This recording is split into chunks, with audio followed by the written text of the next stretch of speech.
స్వాతంత్ర్య స్వర్ణయుగంలో భారతదేశ సమగ్రాభివృద్ధికి కట్టుబడి మన ప్రధానమంత్రి Shri Narendra Modi sickle cell anaemia వ్యాధి నుండి దేశంలోని గిరిజన సమాజాలను విముక్తి చేయాలని ప్రతిజ్ఞ చేశారు. నేషనల్ సికిల్ సెల్ అనీమియా నిర్మూలన మిషన్ను ప్రారంభించారు.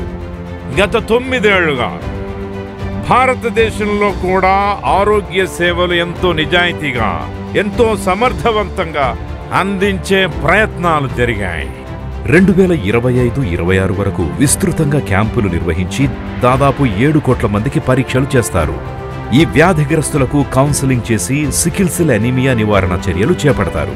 ఈ లక్ష్య సాధనలో మీ సహకారం అవసరం. పెళ్లిడు వచ్చిన యువతులు, గర్భం దాల్చిన స్త్రీలు ఈ అవకాశాన్ని సద్వినియోగం చేసుకోండి. సికిల్ సెల్ అనీమియా పరీక్షలు చేయించుకోండి. మీకు లేదా మీ కుటుంబ సభ్యుల్లో ఎవరైనా రక్తహీనత కలిగి ఉంటే, కళ్ళు పసుపు రంగులో ఉండి, ఒంట్లో తీవ్రమైన నొప్పి, మోచేతులు లేదా మోకాళ్ల వాపు ఉన్నా, తరచుగా జ్వరం వస్తున్నా వెంటనే సమీపంలోని ఆరోగ్య సహాయకునికి చెప్పండి. ప్రాథమిక ఆరోగ్య కేంద్రాలు లేదా ప్రత్యేక శిబిరాలను సందర్శించండి.